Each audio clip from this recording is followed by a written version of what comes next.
Hello friends, legal aspect में आप सभी लोगों का स्वागत है। और आज के इस वीडियो में हम पढ़ेंगे ऑर्डर 26 के बारे में, जिसमें कमीशंस की बात कही गई है कि साक्ष्यों की परीक्षा करने के लिए या कोई लोकल इन्वेस्टिगेशन करने के लिए या साइंटिफिक इन्वेस्टिगेशन करने के लिए कैसे कोर्ट्स कमीशन जारी करती हैं, कमीशन क्या होता है, कमीशन किस तरह कार्य करता है, कमीशन किन किन परिस्थितियों में जारी किया जा सकता है। तो आज हम बहुत ही सिंपल शब्दों में इस कमीशन के बारे में बात करेंगे।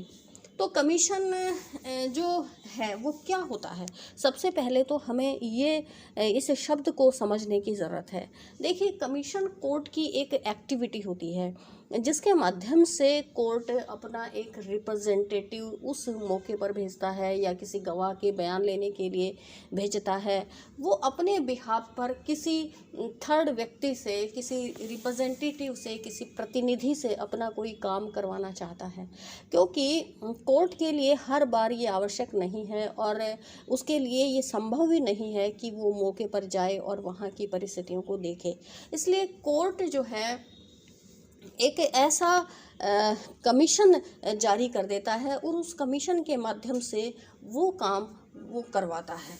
तो इस तरह जो व्यक्ति जिसको कोर्ट कमीशन अपॉइंट करता है, जिसको वो कार्य करने के लिए अपॉइंट करता है, उसको कमिश्नर कहते हैं। और ये जो पूरी एक्टिविटी है ये कमीशन कहलाती है। इसको मैंने एक लीगल परिभाषा पर मत जाइए, ये मैंने बिल्कुल आपको सिंपल सादा शब्दों में समझाने की कोशिश की है। इसको और बेटर समझने के लिए हम बात करते हैं। जैसे मान लीजिए एक वादी कोर्ट में एक प्लेंट पेश करता है, एक सूट पेश करता है और वो ये कहता है कि डिफेंडेंट मेरे एक प्लॉट पर कब्जा करके और वहाँ पर कंस्ट्रक्शन कार्य करवा रहा है। वो प्लेंट पेश करता है और उसके साथ एक टीआई यानी टेम्परेरी इंजेक्शन, एक जो प्लेंट है ये तो परमानेंट इंजेक्शन का सूट है उसका, और एक उसके साथ वो एप्लीकेशन और पेश करता है जिसको टेम्परेरी इंजेक्शन कहते हैं। ये तत्काल उस निर्माण कार्य को रुकवाने की प्रार्थना होती है, एक तरह से स्टे की कार्रवाई जिसको हम बोलते हैं।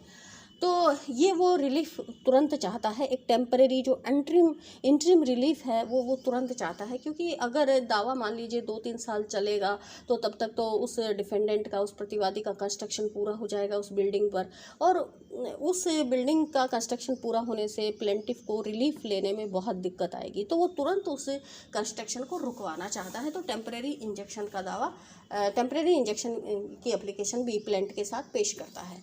अब दूसरे पक्षकार को, जो डिफेंडेंट है, उसको कोर्ट के समन जाते हैं और कोर्ट के सामने उसको बुलवाया जाता है। अब डिफेंडेंट आकर ये कहता है कि वो वहाँ पर कोई निर्माण कार्य नहीं कर रहा है और वो प्लॉट तो मेरा है। अब कोर्ट के सामने सिचुएशन ये है कि कोर्ट कैसे फाइंड आउट करे कि वहाँ पर कोई भी कंस्ट्रक्शन कार्य चल रहा है या नहीं चल रहा है, या चल रहा है तो किन परिस्थितियों में चल रहा है, कितना कंस्ट्रक्शन हो चुका है, क्या उसका मेज़रमेंट है। इन सब बातों का कोर्ट को कैसे पता चलेगा। और जब तक कोर्ट को इन सब बातों के बारे में पता नहीं चलेगा तब तक कोर्ट एक ठोस निर्णय पर नहीं पहुंच पाएगा। तो कोर्ट अपनी हेल्प के लिए कि उसको मौके की स्थिति पता चले, अब यूं तो कोर्ट को मौके पर जाने का पावर है, लेकिन हर बार कोर्ट वहां मौके पर जाकर उसका साइट प्लान का निरीक्षण नहीं करेगा, वहां की साइट का निरीक्षण नहीं करेगा। कोर्ट के पास इतना टाइम नहीं होता है। तो ऐसी स्थिति में कोर्ट अपने बिहाफ पर एक कमीशन जारी कर देता है और कमीशन के लिए जिस व्यक्ति को अपॉइंट किया जाता है वो कमिश्नर कहलाता है। तो वो जो कमीशन है उसका काम वहाँ मौके की स्थिति को देखकर और कोर्ट जो भी रिपोर्ट मांगना चाहता है वो रिपोर्ट वहाँ पेश करनी होती है, या जो भी कार्य कोर्ट करवाना चाहता है। जैसे मान लो विटनेस के बयान लेने हैं तो कोई विटनेस के बयान लिवाना चाहता है, तो जो भी कार्य उस कमीशन को सौंपा जाता है, कमीशन वो कार्य करके आता है। तो इस तरह आप कमीशन या कमिश्नर के बारे में समझ गए होंगे कि एक तरह से कमीशन कोर्ट का एक प्रतिनिधि हो गया, जिसे कोर्ट अपने बिहाफ पर कोई कार्य करने का आदेश जारी करता है, और जिस व्यक्ति को ये कमीशन अपॉइंट किया जाता है उसको हम कमिश्नर कहते हैं। तो अब ये जो ऑर्डर 26 है, इसमें कई सारे रूल हैं और ये टोटल इसके रूल हैं, आपको बताती हूँ। अभी टोटल इसमें रूल हैं 22 22 इस में रूल हैं और इनमें इन्हीं बातों के बारे में चर्चा की गई है कि कोर्ट किस परिस्थिति में ये कमीशन जारी कर सकता है। तो सबसे पहली जो परिस्थिति है कमीशन जारी करने की वो है एविडेंस लेने की, यानी विटनेसेस को एग्जामिन करने का काम कोर्ट में बड़ा टिपिकल काम होता है और बहुत सारे सिविल में भारी भारी गवाह आते हैं जिनसे लंबी लंबी क्रॉस एग्जामिनेशन होती है, उसमें बहुत टाइम लगता है और इसी वजह से जो सिविल मुकदमे हैं वो लंबे चलते हैं। तो इसलिए ये जो कमीशन की व्यवस्था है ये इस ऑर्डर 26 में दी गई है ताकि कोर्ट अपने बिहाफ पर कमीशन जारी करके गवाहों को परीक्षित करवा ले ताकि कोर्ट का समय बचाया जा सके। देखिए, एक तो इस सिविल प्रक्रिया संहिता यानी सीपीसी में 2002 में अमेंडमेंट हुआ और उस 2002 के अमेंडमेंट से ये व्यवस्था की गई कि जो सिविल मामले हैं उनमें जो गवाह है, जो विटनेस है, उसका चीफ एग्जामिनेशन हम एफिडेविट पर करवा सकते हैं, यानी एफिडेविट बाहर से टाइप करके कोर्ट में पेश कर दिया जाए चीफ एग्जामिनेशन के रूप में। ये व्यवस्था इसलिए की गई ताकि कोर्ट का समय बचाया जा सके, क्योंकि अगर चीफ एग्जामिनेशन, ज़्यादातर मामलों में क्या होता है कि जो चीफ एग्जामिनेशन होता है वो लगभग प्लेंट में जो बातें लिखी हुई होती हैं वैसा का वैसा ही होता है और बस उसमें कुछ डॉक्यूमेंट्स के बारे में बातें ज़्यादा लिख दी जाती हैं, अदरवाइज़ जो मेन बातें होती हैं वो प्लेंट से ही ली जाती हैं। तो इस वजह से ये व्यवस्था की गई कि फिर अगर चीफ एग्जामिनेशन में कुछ ज़्यादा बातें नहीं लिखनी है और उसमें प्लेंट की ही नकल करनी है या केवल डॉक्यूमेंट्स की बात लिखनी है तो वो तो ओथ कमिश्नर के सामने व्यक्ति ओथ लेकर वहाँ भी बता सकता है और अपना एफिडेविट टाइप करवा कर कोर्ट में पेश कर सकता है कोई भी विटनेस, और फिर उससे दूसरी पार्टी जो है वो क्रॉस एग्जामिनेशन कर सकती है। तो ये टाइम बचाने के लिए किया गया। तो एक व्यवस्था तो ये टाइम बचाने के लिए की गई। दूसरी व्यवस्था पहले से ही ऑर्डर 26 में है कि हम जो बयान हैं विटनेस के वो कमीशन के थ्रू करवा लें ताकि कोर्ट का टाइम बच सके, कोर्ट अपना ज़्यादा टाइम जो है वो विटनेसेस में ना गंवा कर और बहस सुनने और निर्णय करने में लगा सके, क्योंकि सिविल के जो जजमेंट होते हैं और जो बहस होती है वो भी बहुत लेंदी होती है और उसमें कई घंटे निकल जाते हैं, निर्णय करने में भी कोर्ट को बहुत सोचना पड़ता है। तो ऐसी स्थिति में ये जो टाइम है जो गवाहों के लिए खराब हो रहा है कोर्ट का, वो कमीशन के जरिए करवाया जा सकता है। तो इसमें जो रूल फर्स्ट है वो इसी बारे में बात करता है कि कैसे एग्जामिनेशन ऑफ विटनेस के लिए कोर्ट इसमें कमीशन जारी कर सकता है। और ये कहता है कि कोई भी न्यायालय किसी भी सूट में अपने स्थानीय अधिकारिता में, अपने टेरिटोरियल जुरिडिक्शन में कोई व्यक्ति निवास करता है, कोई गवाह है, तो उसका एग्जामिनेशन करवाने के लिए वो कमीशन जारी कर सकता है। और देखिए, इसमें दो बातें हैं। एक तो शब्द इन्होंने यूज किया है एग्जामिनेशन ऑन इंटेरोगेटरीज। आप जब ऑर्डर 11 को पढ़ेंगे तो उसमें इंटेरोगेटरीज की बात की गई है, यानी क्वेश्चन जो वकील हैं, जो पार्टी हैं, उनके अपने एडवोकेट हैं, तो पार्टी और एडवोकेट अपने मिलकर क्वेश्चनियर बनाते हैं वो, और क्वेश्चनियर बनाकर वो दूसरी पार्टी को सप्लाई कर देते हैं कि आप इनका जवाब दीजिए। तो इस तरह लिखित में उसका जवाब ले लिया जाता है। तो यहाँ जैसी भी व्यवस्था है, अगर कोई पार्टी दूसरी पार्टी के विटनेस से कोई विशेष क्वेश्चन पूछना चाहती है तो वो इंटरोगेटरीज बनाकर यानी क्वेश्चनियर बनाकर दे सकती है, या फिर वो वहाँ मौके पर भी उसका चीफ एग्जामिनेशन रिकॉर्ड कर सकती है। तो जैसी भी परिस्थिति है उस हिसाब से उसका एग्जामिनेशन हो सकता है। तो इसलिए इसमें दोनों बातें कही गई हैं, एग्जामिनेशन ऑन इंटेरोगेटरीज और अदरवाइज।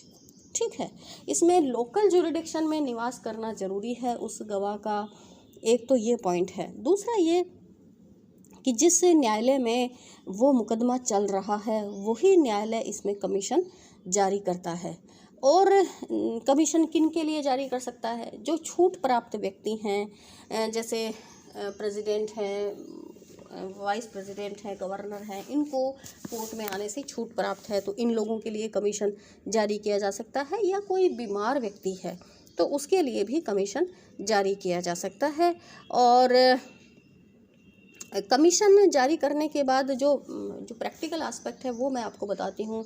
जैसे कोर्ट कोई कमीशन जारी कर देती है कि भाई इस गवाह के बयान कमीशन पर होंगे, तो कोर्ट ज़्यादातर मामलों में कमिश्नर्स की लिस्ट कोर्ट के सामने होती है। ये कमिश्नर्स हाई कोर्ट द्वारा अपॉइंट करके ये लिस्ट लोअर कोर्ट्स में आती है। उसमें जनरली और ज़्यादातर, क्योंकि एडवोकेट्स को ही इसमें कमिश्नर नियुक्त किया जाता है, क्योंकि कोर्ट्स में ये जो एडवोकेट्स हैं यही कोर्ट की लैंग्वेज को और कानून की भाषा को समझ पाते हैं, और किसी व्यक्ति को अगर कमिश्नर बना देंगे तो बड़ी दिक्कत हो जाएगी।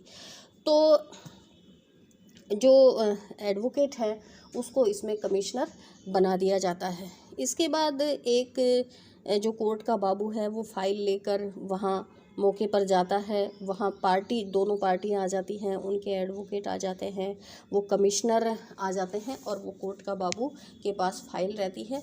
वो वहाँ उनको फाइल दिखाता है। इसके बाद वो गवाह का परीक्षण वहाँ किया जाता है। तो जिसको कमिश्नर जारी किया है वो गवाहों के बयान लिखता है। जो एडवोकेट होते हैं पार्टियों के, वो सवाल पूछते रहते हैं। मान लीजिए आजकल एफिडेविट पर चीफ एग्जामिनेशन हो जाता है, तो प्लेंटिफ ने मान लो अपने गवाह का या प्लेंटिफ ने खुद का अपना एफिडेविट कोर्ट में चीफ एग्जामिनेशन के बतौर पेश कर दिया। अब उससे क्रॉस एग्जामिनेशन होना है, तो जो लिपिक है वो जाएगा, फाइल लेकर जाएगा, और साथ में जो भी दूसरी सामग्री है वो लेकर जाएगा। कमिश्नर उसमें क्रॉस एग्जामिनेशन लेकर आएगा।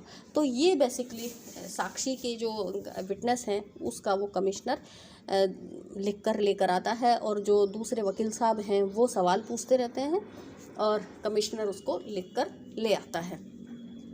तो ये बेसिकली मैं आपको बताना चाह रही हूँ कि जो प्रैक्टिकल एस्पेक्ट है कि कमिश्नर कैसे बयान लिखेगा वो ये हो जाता है। अब 2 नंबर पॉइंट है कि कमीशन के लिए आदेश, यानी साक्षी की परीक्षा करने के लिए कमीशन निकाले जाने के लिए आदेश कोर्ट कब करता है। तो देखिए, ये कोर्ट अपने सुओ मोटो भी कर सकता है, खुद के मोशन पर, कि खुद को लगता है कि काम ज़्यादा है तो कर सकता है, और किसी पक्षकार के निवेदन पर कर सकता है, या साक्षी जो विटनेस है उसकी एप्लीकेशन पर भी कोर्ट जारी कर सकता है। क्योंकि मान लो जो विटनेस है वो बीमार है, वो दे नहीं पाता एविडेंस कोर्ट में, तो किसी माध्यम से, किसी एडवोकेट के माध्यम से वो अपनी एप्लीकेशन कोर्ट में पेश करता है कि वो कोर्ट में एविडेंस नहीं दे पाएगा और उसके घर पर ही उसका कमीशन भेजा जाए। तो उसके निवास स्थान पर भी ये जो कमिश्नर है ये जाकर उसके बयान लेकर आ जाएगा, और वहीं कोर्ट का बाबू जाएगा और वहीं वो पार्टीज वहाँ जाएंगी। तो इस तरह ये इसमें जो है ये निकाला जाएगा। फिर है कि जहाँ साक्षी न्यायालय की अधिकारिता के भीतर निवास करता है, तो यहाँ जो 3 नंबर रूल है ये बात करता है कि जो विटनेस है वो उस कोर्ट की टेरिटोरियल जुरिडिक्शन में निवास करना चाहिए, तभी में कोर्ट इस रूल नंबर 3 के तहत ये जारी करेगा। इसके बाद रूल नंबर 4 ये कहता है कि persons for whose examination commission में इशू, यानी वे व्यक्ति जिनकी परीक्षा के लिए कमीशन निकाला जा सकता है कौन से व्यक्ति हैं। तो रूल नंबर 4 के तहत उन व्यक्तियों के लिए भी कमीशन जारी किया जा सकता है जो कोर्ट की जुरिडिक्शन से बाहर रहते हैं, जो कोर्ट का टेरिटोरियल। रूल नंबर 3 में तो टेरिटोरियल जुरिडिक्शन के भीतर जो गवाह रहता है उसके लिए निकाला जाएगा, और रूल नंबर 4 में जो टेरिटोरियल जुरिडिक्शन से बाहर रहता है उसके लिए निकाला जाएगा। या किसी गवाह के लिए मान लीजिए ऐसा डाउट है कि ये तुरंत कोर्ट की टेरिटोरियल जुरिडिक्शन को छोड़ने वाला है, कि मान लो कोई व्यक्ति विदेश जाना चाहता है, तो पार्टी ये चाहती है कि विदेश जाने से पहले उसकी गवाह के बयान हो जाएं, या पार्टी या जो विटनेस है वो खुद कोर्ट में एप्लीकेशन लगाता है कि बाद में कोर्ट मुझे विदेश से बुलाने के लिए परेशान करेगी, तो इससे अच्छा है कि मेरे बयान पहले ही ले लिए जाए। तो ये इसमें बात कही गई है कि ऐसे व्यक्ति की जो ऐसी सीमाओं को उस तारीख से पहले छोड़ने वाला है जिस समय कोर्ट उसकी एग्जामिनेशन के लिए डेट देगा। तीसरा इसमें है किसी गवर्नमेंट सर्विस का कोई ऐसा व्यक्ति है जो आ नहीं सकता, कोई उसको प्रॉब्लम है जिसके बारे में कोर्ट की ये राय है कि वो without detriment of to the public service. अगर वो आता है, जैसे मान लो किसी पुलिस कर्मचारी के बयान लेने हैं या किसी और व्यक्ति के बयान लेने हैं, वो पब्लिक सर्विस का वहाँ काम कर रहा है, गवर्नमेंट का काम कर रहा है, और अगर वो आता है कोर्ट में, उसके 2 दिन बयान होने में लग जाते हैं, तो 2 दिन का उसका जो समय खराब होगा कोर्ट, और फिर 2 दिन वो वहाँ बयान होंगे, 2 दिन आने जाने में लगेंगे, तो 4 दिन का समय खराब हो गया। अगर कमीशन वहाँ जाता है तो 2 दिन में बयान लेके आ जाता है। तो इस तरह ये परिस्थितियों पर डिपेंड करेगा। कोर्ट इसमें परिस्थितियों को, जैसी भी वहाँ परिस्थितियाँ हैं, फिर वो कमीशन निकाल के वहाँ बयान करवा लिए जाएंगे। इसमें 4A भी न्यायालय के स्थानीय क्षेत्राधिकार के भीतर निवास करने वाले किसी व्यक्ति के परीक्षण के लिए कमीशन।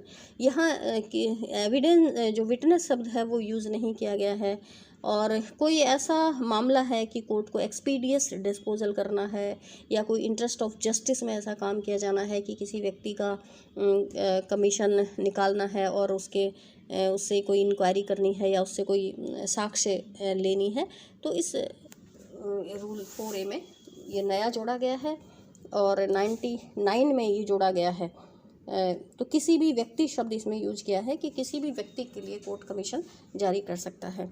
इसके बाद रूल 5 है, जो साक्षी भारत के भीतर नहीं है उसकी परीक्षा के लिए कमीशन या अनुरोध पत्र, लेटर ऑफ रिक्वेस्ट जाता है। मान लीजिए जो विटनेस है वो इंडिया के बाहर रहता है, तो इंडिया के बाहर अगर वो रहता है तो उसके लिए कमीशन जारी किया जा सकता है, और कोर्ट जो है उसके लिए लेटर ऑफ रिक्वेस्ट भी भेज सकता है। ठीक है, तो ऐसी स्थिति में फिर ये जो लोकल जो कोर्ट जिसके यहाँ सूट पेश हो रहा है, वो कोर्ट तो सिर्फ केवल ऑर्डर करता है, कमीशन वो कोर्ट जारी नहीं करेगा, वो तो सिर्फ लेटर ऑफ रिक्वेस्ट भेजेगा, और फिर वहाँ जो एरिया है जहाँ वो व्यक्ति रहता है वहाँ की कोर्ट को वो रिक्वेस्ट भेजेगा इसमें, और फिर वहाँ की कोर्ट जो है इसमें कमिश्नर जारी करके और इसमें कार्रवाई करेगी। तो ये भी एक पेचीदा काम है कि कैसे वहाँ पार्टियाँ पहुँचेंगी, कैसे पार्टियों के एडवोकेट पहुँचेंगे। तो ये जो रूल नंबर 5 की कार्रवाई है ये बड़ी पेचीदा कार्रवाई है। तो अब है 6 नंबर कि कमीशन के अनुसरण में court to examine witnesses pursuant to commission, कि किसी व्यक्ति की परीक्षा करने के लिए कमीशन प्राप्त करने वाला हर न्यायालय उसके अनुसरण में उस व्यक्ति की परीक्षा करेगा या कराएगा। यानी यहाँ रूल नंबर 6 उस न्यायालय की बात कर रहा है जिसने कमीशन प्राप्त किया है। कई बार क्या होता है, जो हायर कोर्ट होता है वो लोअर कोर्ट को भी कमीशन भेज देता है कि आप इसके हमारे आदेश के अनुसरण में आप जो है वो इसमें गवाहों के बयान लिए। तो ऐसी स्थिति में कोर्ट जो है वो कमिश्नर के रूप में कार्य कर रहा है, क्योंकि कोर्ट को कमीशन भेजा गया है। ठीक है, तो रूल नंबर 6 यहाँ कोर्ट की ही बात कर रहा है। जैसे एक स्टेट का कोर्ट है, वो दूसरे स्टेट को कमीशन भेजता है कि आपके जुरिडिक्शन में एक गवाह रहता है, आप उसके बयान लेकर हमको भिजवाइए। तो फिर पार्टियां या उनके एडवोकेट वहाँ जाते हैं, या वो अपना एडवोकेट वहाँ दूसरा कर लेते हैं, और फिर उनकी उपस्थिति में वहाँ का जो कोर्ट है जिसको ये कमीशन भेजा गया है वो उस गवाह के बयान रिकॉर्ड करके और कमीशन जारी करने वाले न्यायालय को भेजेगा। तो एक न्यायालय दूसरे को भी कमीशन भेज सकता है।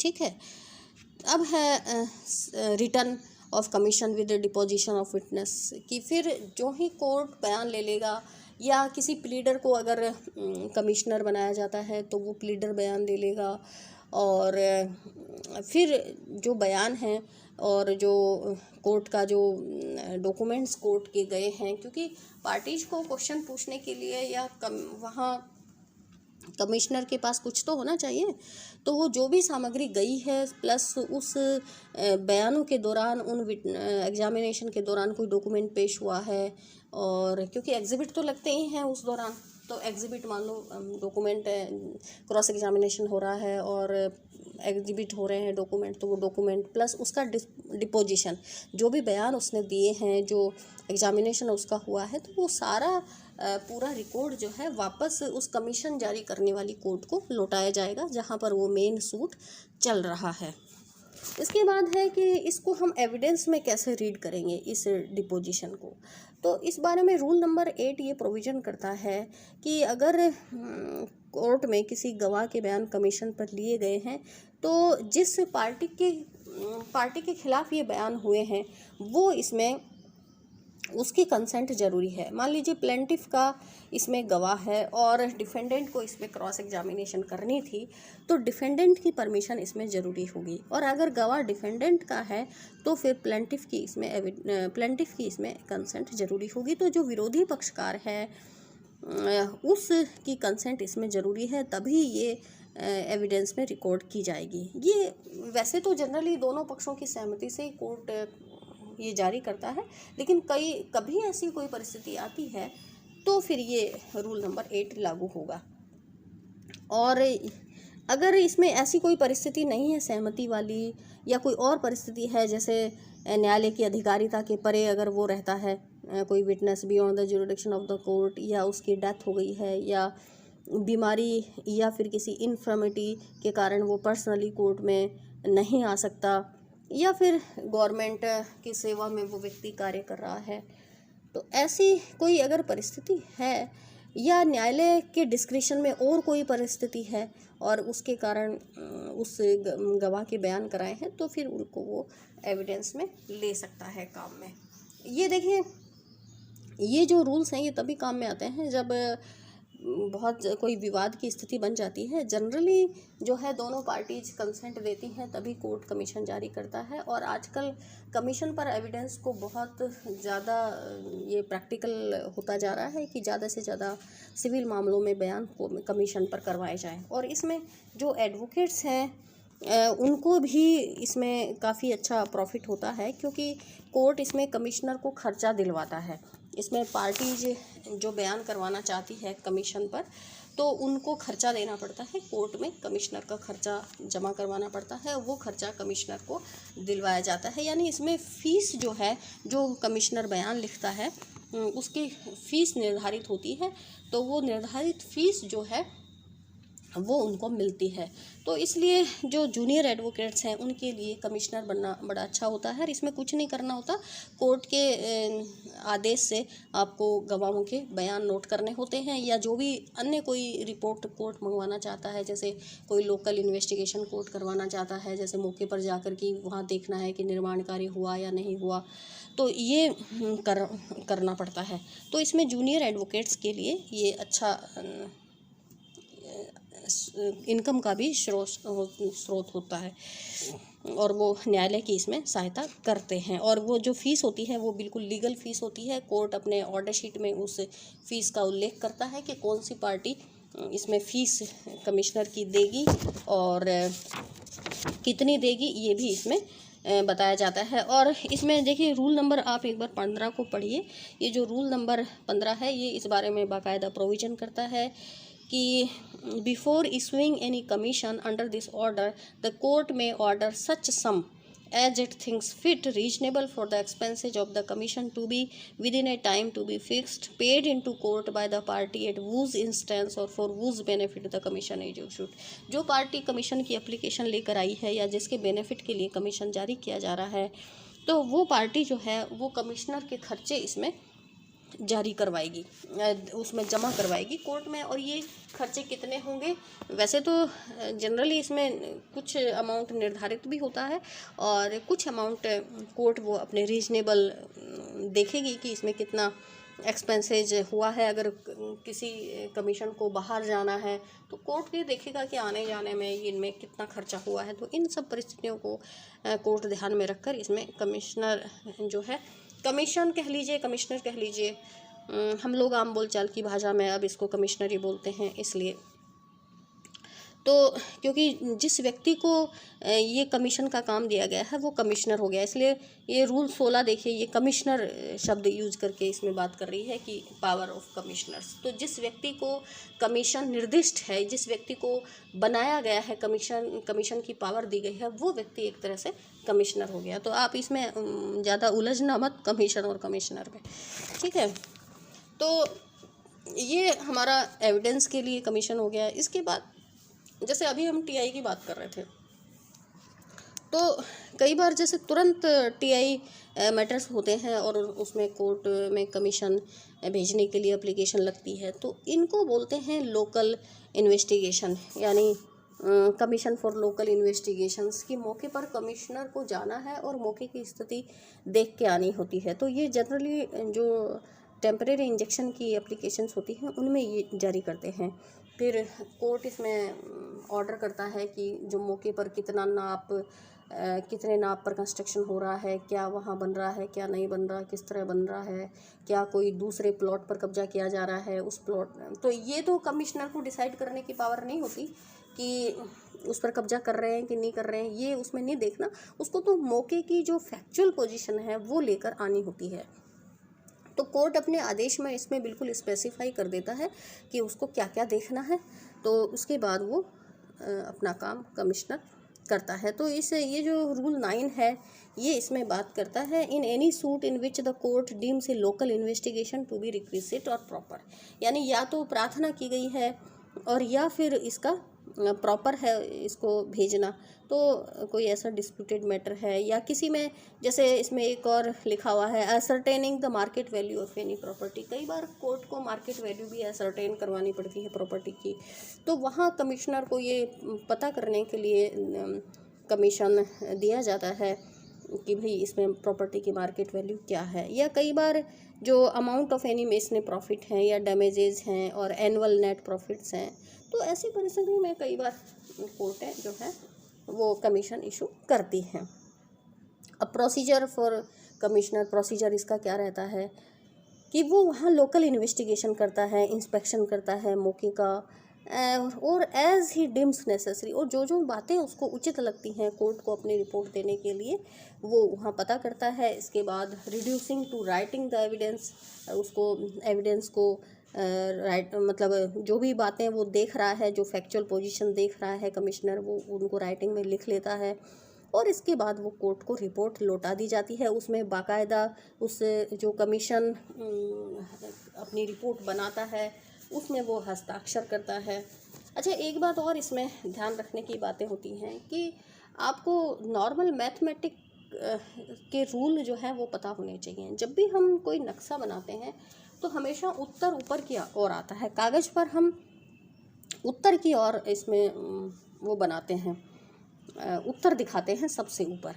जबकि मैंने ये देखा है कि कुछ जैसे जो नए लोग हैं उनको नहीं आता इसमें, तो वो कभी उत्तर को नीचे की साइड दिखा देते हैं, कभी लेफ़्ट में कभी राइट में, तो वो बिल्कुल ही रिपोर्ट जो है वो एक तरह से गलत हो जाती है और कोर्ट को ऐसा लगता है कि आपको बिल्कुल एक नॉर्मल मैथमेटिक्स और नॉर्मल ज्योग्राफी के रूल भी नहीं आते हैं।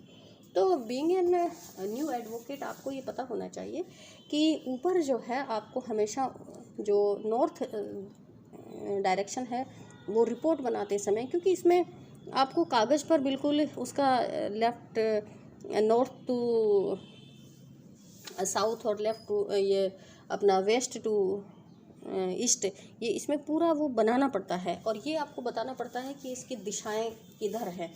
तो दिशा दिखाने के लिए हमेशा नॉर्थ की तरफ एरो बनाइए।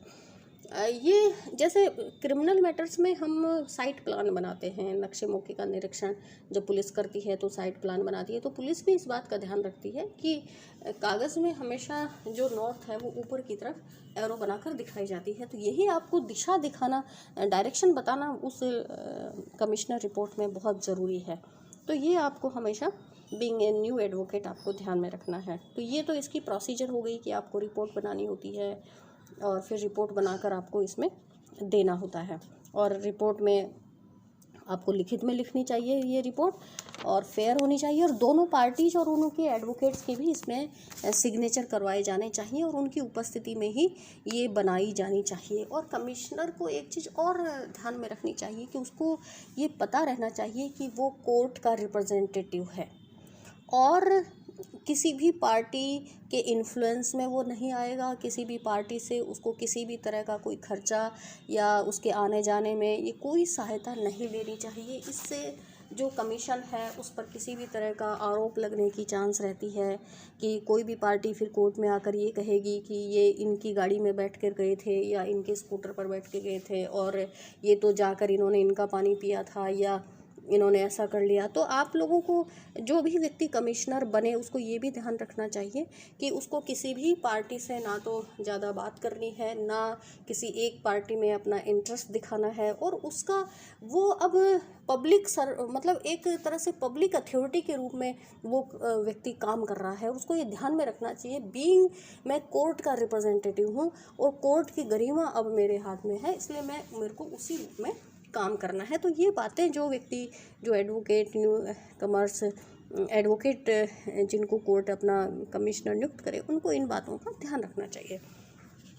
तो अब हम आते हैं रूल नंबर 10A पर। 10A और 10B, इसमें ये बताया गया है कि साइंटिफिक जो इन्वेस्टिगेशन है, कई बार कोर्ट में ऐसी पोजीशन आ जाती है, कोई सूट ऐसा आता है जिसमें ऐसा क्वेश्चन अराइज हो जाता है जिसमें साइंटिफिक इन्वेस्टिगेशन की ज़रूरत पड़ जाती है, कोर्ट को ऐसा कोई ओपिनियन लेना है, तो ऐसी स्थिति में वो इस तरह के कमीशन जारी करती है। और परफॉर्मेंस ऑफ मिनिस्ट्रियल एक्ट, कोई मिनिस्ट्रियल एक्ट है, कोई ऐसा कार्य करवाना है, तो उसके लिए भी ये कोर्ट अपनी सुविधा के लिए कमीशन जारी करवाती है। एक बार बताती हूँ आपको, एडवोकेट ही इसमें ज़रूरी नहीं है, कई बार पटवारी तहसीलदार को भी कोर्ट कमिश्नर नियुक्त कर देती है। कई बार ज़मीनों के जो विवाद आते हैं, कोर्ट को ये पता नहीं चलता, पार्टियाँ नहीं बता पाती ये कौन से खसरे नंबर की ज़मीन है। कई बार एक ही लैंड पर दो पार्टियाँ अपना अपना दावा पेश करती हैं कि ये लैंड हमारी है, दूसरी, और इसमें आइडेंटिफिकेशन ऑफ लैंड का इशू इसमें इन्वॉल्व होता है। तो ऐसी परिस्थिति में कोर्ट कमीशन जारी करती है, तो फिर वो तहसीलदार, तहसीलदार, पटवारी, SDM, इनको भी कमिश्नर बना सकती है। तो ये डिपेंड करेगा कि किस तरह का क्वेश्चन है, कि कौन व्यक्ति इस क्वेश्चन को ज़्यादा अच्छी तरह से समझ सकता है, उस व्यक्ति को कोर्ट अपना कमिश्नर बनाएगी। अब कई बार मूवेबल प्रॉपर्टी की सेल का मामला उठता है, कई बार कोर्ट में ऐसे केस आते हैं, मान लीजिए कोई मूवेबल प्रॉपर्टी किसी मामले में जब्त हो गई है और उस जब्त मूवेबल प्रॉपर्टी को बेचान करना है, सेल करना है, तो उसकी सेल के लिए कोर्ट जो है वो कमीशन अपॉइंट कर सकती है, और वो प्रॉपर्टी कोर्ट की कस्टडी में है, पेंडिंग है, और the determination of the suit and which cannot be conveniently preserved, इसमें ऐसी भी प्रॉब्लम आ रही है कि वो प्रिजर्व नहीं की जा रही है या अभी ख़त्म हो जाएगी। मान लो अचानक से किसी मामले में दूध जब्त हो गया, अब दूध जब्त हो गया तो दूध तो ख़राब हो जाएगा। मान लो एक पूरा ट्रक में टैंकर भरा हुआ दूध जब्त हो गया किसी मामले में, और सिविल प्रकृति का, नेचर का मामला है, तो अब उस दूध का क्या किया जाएगा? अगर 4 घंटे उसको छोड़ दिया तो फट जाएगा। तो ऐसी स्थिति में कोर्ट उस दूध के बेचान की व्यवस्था कर सकती है और इसके लिए कमीशन जारी कर सकती है। तो ये फॉर एग्जाम्पल मैं आपको ये समझाने के लिए जस्ट बता रही हूँ, ठीक है। इसके पार्टनरशिप के कुछ दावे होते हैं। जो रूल 9 है वो examination of accounts, adjustment of accounts की बात करती है। कई बार फर्म्स के मुकदमे आ जाते हैं, और फर्म्स के मुकदमों में जो अकाउंट्स हैं उनका बड़ा उसमें होता है। बिजनेस, कोई कंपनी है, मान लो उसका बड़ा बिजनेस चल रहा है, अब कहाँ से पैसा आ रहा है, कहाँ जा रहा है, तो इसका हिसाब कई बार रिसीवर नियुक्त हो जाता है, कोर्ट रिसीवर नियुक्त कर देती है। तो अकाउंट्स की खैर वो अपना अलग टॉपिक है, अपन उसमें अभी नहीं जाएंगे, नहीं तो आप लोग कंफ्यूज हो जाएंगे। तो ऐसी स्थिति में अगर कोर्ट के सामने अगर कोई अकाउंट्स की जांच ज़रूरी है तो कोर्ट अपना कमीशन जारी करके और उन अकाउंट्स की जांच करवाती है।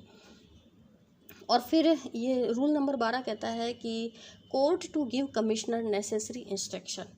कोर्ट क्या करता है, कमिश्नर को आवश्यक अनुदेश देगा, मतलब आदेश देगा कि उसको करके क्या क्या लाना है। कोर्ट इसमें स्पष्टतया उसको ये बताएगा कि, क्योंकि कमिश्नर के बारे में अक्सर ये क्वेश्चन उठता है कि क्या कमिश्नर वहाँ पर कोई एविडेंस क्रिएट करने के लिए क्या कमिश्नर नियुक्त किया जा सकता है। ऐसा लॉ का पॉइंट उठाया जाता है जब कमिश्नर की, क्योंकि कमिश्नर को बहुत ध्यान से काम करना है, कमिश्नर की रिपोर्ट पर कोर्ट में ऑब्जेक्शन भी दाखिल हो सकता है। तो कोर्ट जो है, अगर कमिश्नर कोई गड़बड़ी करता है तो कोर्ट उस पर कार्रवाई भी कर सकती है, ये भी ध्यान में रखना है। तो ऐसी स्थिति में कमिश्नर को उन बातों तक सीमित रहना चाहिए जिनका कोर्ट अपने आदेश में स्पष्ट निर्देश करे, तो और उन बातों के बारे में प्रॉपर इंक्वायरी करके कोर्ट को अपनी रिपोर्ट पेश करनी चाहिए। तो ये बातें रूल 12 में दी गई हैं कि कोर्ट को भी इसमें जो है ना स्पष्ट और क्लियर डिस्टिंक्टिवली स्पेसिफाई करना चाहिए कि कमिश्नर को क्या क्या रिपोर्ट इसमें लेकर आनी है। अब जो पार्टीशन के सूट होते हैं, रूल नंबर 13 और 14 उनको डील करते हैं कि पार्टीशन सूट में जब प्रिलिमिनरी डिग्री पास हो जाती है तो इसके बाद कमिश्नर जारी होता है। वहाँ न्यायालय किसी भी मामले में जिसके लिए धारा 54 धारा 54 द्वारा उत्पन्न नहीं किया गया है, ऐसी डिग्री में घोषित अधिकारों के अनुसार विभाजन या पृथक्करण के लिए ऐसे व्यक्ति के नाम जिसे वह ठीक समझे कमीशन निकाल सकेगा। तो प्रिलिमिनरी डिग्री जब पार्टीशन के दावों में हो जाती है तो ऐसी स्थिति में कोर्ट जो है वो ये जारी करता है कमीशन, क्योंकि कमीशन जारी करने के बाद और फिर कमिश्नर की जो रिपोर्ट आती है उसके बाद ही इसमें फ़ाइनल डिग्री बनती है। जो पार्टीशन के सूट होते हैं आप जानते हैं कि उनमें 2 डिग्रियां बनती हैं, एक प्रिलिमिनरी और एक फाइनल।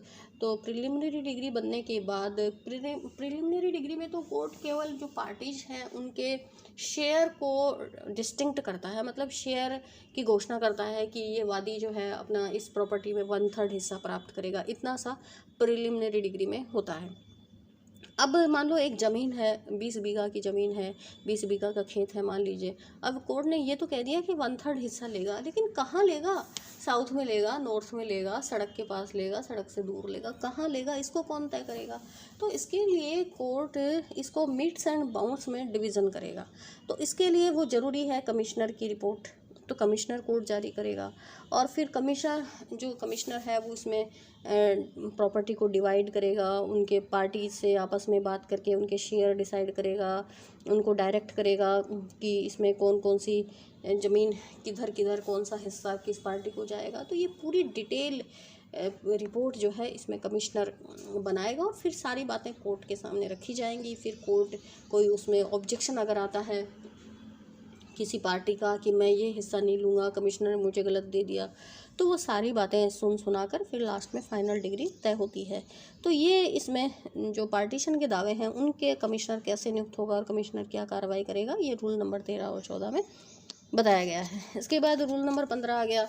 इसमें बताया, ये मैंने आपको समझा ही दिया कि जो कमीशन के खर्चे हैं वो कोर्ट में जमा करवाए जाएंगे और इसके बाद ये कमिश्नर को दे दिए जाते हैं। कमिश्नर की शक्तियाँ क्या क्या होंगी कि वो उन जो भी कोर्ट उसको आदेश करती है वो सारे काम वो करेगा। कोई भी जांच के विषय के सुसंगत जो रेलिवेंट डॉक्यूमेंट्स होते हैं उनकी जांच कर सकता है कमिश्नर, उनका एग्जामिन कर सकता है। कोई भी और अदर रेलिवेंट थिंग है तो उनके बारे में इंक्वायरी कर सकता है। अगर गवाह के बयान लेने के लिए कमिश्नर जारी किया गया है तो कोर्ट उसको नोटिस, जो कमिश्नर है उसको नोटिस जारी कर सकता है और उसको बुला सकता है, उसको बताएगा कि कहाँ बयान लिखे जाएंगे। ये सारी बातें कमिश्नर तय करता है। इसके बाद जो रूल नंबर 16A है, questions objected to before the commission. ये अगर जैसे गवाह के बयान लिए जाते हैं, जो ऑब्जेक्शन जो होते हैं वो कमिश्नर तय नहीं करता, वो केवल ऑब्जेक्शंस को लिख लेता है कमिश्नर। जो भी सवाल पूछे जाते हैं और उन पर किसी प्रश्न पर जैसे दोनों पक्षों में कोई बात पर हो जाती है, ऑब्जेक्शन हो जाता है कि ये सवाल आप नहीं पूछ सकते। आप पिक्चरों में देखते हैं ना, ऑब्जेक्शन मी लॉर्ड, तो वो ऐसे ही यहाँ भी कमिश्नर के सामने जो ऑब्जेक्शन हो जाता है तो फिर कोर्ट क्या करता है, भाई कोर्ट ने तो कमिश्नर भेज दिया, अब कमिश्नर के सामने अगर कोई ऑब्जेक्शन आता है तो कमिश्नर क्या करेगा? तो कमिश्नर को ऑब्जेक्शन तय करने का पावर नहीं है। कोर्ट सिर्फ ये जो कमिश्नर जो है वो सिर्फ ये लिखेगा कि इस पार्टी ने ये क्वेश्चन पूछा, उस क्वेश्चन को लिख लेगा और इसके बाद दूसरी पार्टी का ऑब्जेक्शन है कि दूसरी पार्टी ने ऑब्जेक्शन किया कि वो उसका उत्तर नहीं दे सकता या दे सकता है, तो इन सारे बातों को वो लिख लेगा। और फिर इसमें ये भी कहा गया है कि कमिश्नर किसी ऐसे प्रश्न का जिस पर विशेषाधिकार के आधार पर आक्षेप किया जाता है उत्तर नहीं लिखेगा, किंतु वह साक्षी की परीक्षा विशेषाधिकार का प्रश्न न्यायालय द्वारा विनिश्चय कराने के लिए पक्षकार पर छोड़ते हुए जारी रख सकता है। वो कई बार क्या होता है, जैसे ऐसा ऑब्जेक्शन आ जाता है कि पार्टी कमिश्नर को अब आगे बयान रिकॉर्ड ही नहीं करने देती, तो फिर कमिश्नर जो है वापस कोर्ट के सामने आता है और वो ऑब्जेक्शन डिसाइड करवाता है। और कई बार ये होता है कि पार्टी इस बात पर सहमत हो जाती है या कमिश्नर उनको कह देता है कि ठीक है, ये विवाद वाला जो बिंदु है ये हम छोड़ देते हैं और बाकी लिख लेते हैं। तो वो विवाद वाला जो पॉइंट है, जो क्वेश्चन ऑब्जेक्शन अराइज हुआ है, उनको छोड़ते हुए बाकी जो बातें हैं वो कमिश्नर पूरी कर लेता है और फिर ऑब्जेक्शन के लिए ये बातें कोर्ट तय करती है। ठीक है, अब है कमिश्नर के समक्ष साक्षियों की हाजिरी और उनकी परीक्षा। ये रूल 17 में बात की गई है कि किस तरह इसमें हाजिरी होंगी और किस तरह वो बुलाएंगे। और जब कमिश्नर सिविल न्यायालय का न्यायाधीश नहीं है तब वह उन शास्तियाँ अधिरोपित करने के लिए सक्षम नहीं होगा। तो जो कमिश्नर अगर, क्योंकि जो बड़ी कोर्ट है, मान लो हाई कोर्ट है, तो वो किसी न्यायाधीश को, कोई सिविल न्यायालय का न्यायाधीश है उसको भी कमिश्नर अपॉइंट कर सकती हैं। तो अगर ऐसी कोई बात है, मतलब कोई सिविल न्यायालय का न्यायाधीश है, तब तो पेनल्टीज के बारे में उनको इम्पोज करने के लिए इसमें कार्रवाई कर सकता है। लेकिन अदरवाइज मान लो किसी एडवोकेट को या किसी अन्य पार्टी को अगर कमिश्नर बनाया है तो फिर वो इस तरह की पेनल्टीज के बारे में डिसीजन नहीं कर पाएगा। तो ये सारी बातें इस रूल नंबर 17 में लिखी गई हैं। पक्षकारों का कमिश्नर के समक्ष उपस्थित होना। जहां कमीशन इस आदेश के अधीन निकाला जाता है वहां न्यायालय निर्देश देगा कि वाद के पक्षकार कमिश्नर के समक्ष या तो स्वयं या अपने अभिकर्ताओं या प्लेटरों के द्वारा उपस्थित होंगे। तो ये सारी बातें इसमें होंगी। कोर्ट ये भी कहेगा कि पक्षकार या इनमें से कोई भी उपस्थित नहीं होता है तो कमिश्नर में proceed in their absence. Commissioner जो है उनके एब्सेंस में भी कार्रवाई कर देगा अगर वो नहीं आएंगे तो। और फिर एग्जीक्यूशन प्रोसीडिंग्स में भी कमिश्नर की प्रोसीडिंग्स लागू होंगी और वहाँ भी कोर्ट एग्जीक्यूशन, मान लो कोर्ट में कोई एग्जीक्यूशन चल रही है, डिक्री पास हो गई है और पार्टीज जो मान लो जिसके भी पक्ष में डिक्री हुई है तो वो उस एग्जीक्यूशन को लेकर आता है कोर्ट के सामने। एग्जीक्यूशन उसकी बाकायदा इंस्टीट्यूट होती है, फिर कोर्ट उस ऑर्डर को एग्जीक्यूट कराता है। तो अगर एग्जीक्यूशन के दौरान भी ऐसा कोई प्रश्न कमीशन का उठता है, कोर्ट कमीशन जारी करता है, तो ये सारे रूल उसमें भी लागू होंगे। इसके बाद न्यायालय द्वारा कमीशन के लौटाए जाने के लिए समय नियत करना। कई बार जिस मान लो हायर कोर्ट से कमीशन आया है तो वो उसको लौटाने के लिए तारीख देगा, या जो भी कमीशन निकालने वाला जो भी न्यायालय है वो उसमें तारीख भी नियत करेगा कि इतनी इतनी डेट तक ये जो कमिश्नर की रिपोर्ट है वो आ जानी चाहिए। या कमिश्नर से अगर गवाहों के बयान लेखबद्ध करवाए हैं, रिटर्न करवाए हैं, तो वो उसमें ये भी लिखेगा कि आपको इतनी तारीख तक ये बयान नोट करके और इस न्यायालय में जमा करवाने हैं। तो डेट बाकायदा इसमें कोर्ट तय कर देगा। इसके बाद ये जो रूल नंबर 9 है, और रूल नंबर 9 से लेकर 22 तक, 19 से लेकर 22 तक ये विदेशी कमीशनों के बारे में है कि अगर कोई विदेश का कोई कमीशन आया है, कोई विदेश में कोई कोर्ट है और वो इंडिया के किसी आदमी, किसी गवाह की बयान लेना चाहता है या यहाँ कोई ऐसा काम करवाना चाहता है उसको कमीशन पर, तो ऐसी स्थिति में फिर वो हाई कोर्ट को भेजेंगे लेटर। मतलब किसी कोर्ट में भी अगर कुछ है तो वो डायरेक्ट नहीं आ सकता किसी कोर्ट में, हाई कोर्ट में ही वो आएगा। और जैसे मान लीजिए इसमें कौन कौन इसमें एप्लीकेशन दे सकता है, तो ये बात कही गई है कि विदेश में अगर कोई न्यायालय है और वो उसके समक्ष किसी कार्रवाई में वो किसी विटनेस का एविडेंस लेना चाहता है और मामला सिविल प्रकृति का है और वो जो गवाह है वो हाई कोर्ट की लिमिट में रहता है, मतलब हाई कोर्ट के अपीलेट टेरिटोरियल जुरिडिक्शन में रहता है। जैसे मान लो यूपी में रहता है तो वो इलाहाबाद हाई कोर्ट के अंडर में आएगा, इसी तरह दिल्ली में अगर रहता है तो दिल्ली हाई कोर्ट के अंडर में आएगा। तो इस तरह तो वहाँ पर एक तो जो भी भारत में उसका ये कौंसलर होते हैं, तो जो हाईएस्ट कौंसलर है उसके सिग्नेचर से और सेंट्रल गवर्नमेंट के पास ऐसी कोई एप्लीकेशन आनी चाहिए, लेटर ऑफ रिक्वेस्ट आना चाहिए, प्रमाण पत्र आना चाहिए, और फिर वो कौंसलर गवर्नमेंट को भेजेगा, सेंट्रल गवर्नमेंट को, और फिर सेंट्रल गवर्नमेंट उस हाई कोर्ट को भेजेगी वो। और अदरवाइज़ ये भी हो सकता है कि जो वहाँ पर मान लो जो पक्षकार हैं वो कोर्ट में एप्लीकेशन लगा दें, लेटर ऑफ रिक्वेस्ट, और वो विदेशी न्यायालय है उसने कोई कार्रवाई जारी की है और वहाँ के जो पक्षकार हैं वो कोर्ट के अंदर, इंडिया के हाई कोर्ट के अंदर एप्लीकेशन अगर लगाते हैं तो भी कोर्ट उसको लेटर ऑफ रिक्वेस्ट मानकर कमिश्नर निकलवा सकती है। और फिर हाई कोर्ट इसमें तो इस तरह ये 19 में और 20 में दोनों में ये बात कही गई है कि कमीशन निकलवाने के लिए कौन कोर्ट में एप्लीकेशन दे सकता है। तो राज्य सरकारें भी इसमें 20 में राज्य सरकारें भी दे सकती हैं और 19 में सेंट्रल गवर्नमेंट की पावर दी हुई है और साथ में पक्षकार भी इसमें आवेदन कर सकते हैं। और फिर ये किसके नाम निकालेंगे, ये रूल 21 में दिया हुआ है कि मान लो हाई कोर्ट खुद तो कमीशन पर काम करेगा नहीं, हाई कोर्ट अपने किसी लोअर कोर्ट को, जो लोअर सिविल कोर्ट है जिसकी लोकल जुरिडिक्शन में वो गवाह रह रहा है, तो वहाँ की कोर्ट को वो उसमें कमिश्नर बना देगा और फिर वो कोर्ट उस व्यक्ति को बुलाकर जिसकी लोकल जुरिडिक्शन में रहता है तो फिर वो अपना बयान वगैरह वहाँ बुलवा कर ले लेगी। और फिर 22 है लौटाया जाना। तो बयान लेने के बाद वो सिविल कोर्ट जो है या जो भी कोर्ट है वो हाई कोर्ट को लौटा देगी जितने भी कागज़ वगैरह हैं, जो डिपोजिशन है जो लिया गया है, डॉक्यूमेंट्स वगैरह। और फिर हाई कोर्ट जो है वो अपने सेंट्रल गवर्नमेंट से होता हुआ और फिर ये उस विदेशी जो फॉरेन की कोर्ट है वहाँ तक ये कमीशन की जो रिपोर्ट है ये पहुँच जाती है। तो इस तरह ये जो हमारा ये ऑर्डर 26 है, इसमें अगर यहाँ का कोई न्यायालय है, इंडिया का कोई न्यायालय है और विदेश में किसी गवाह के बयान लेने हैं तो कमीशन पर कैसे लिए जाएंगे उसको डील करता है। विदेश का कोई न्यायालय है, इंडिया में किसी गवाह के बयान लेने हैं उसको डील करता है। और local investigation, scientific investigation, partition में कैसे कमिश्नर कार्य करेगा, इन सारी बातों के बारे में ये जो ऑर्डर है ये बताता है। मैंने बहुत ही प्रैक्टिकल अप्रोच के साथ आपको सरल भाषा में इसको समझाने की कोशिश की है। उम्मीद है आपको ये ऑर्डर समझ में आएगा। Thank you.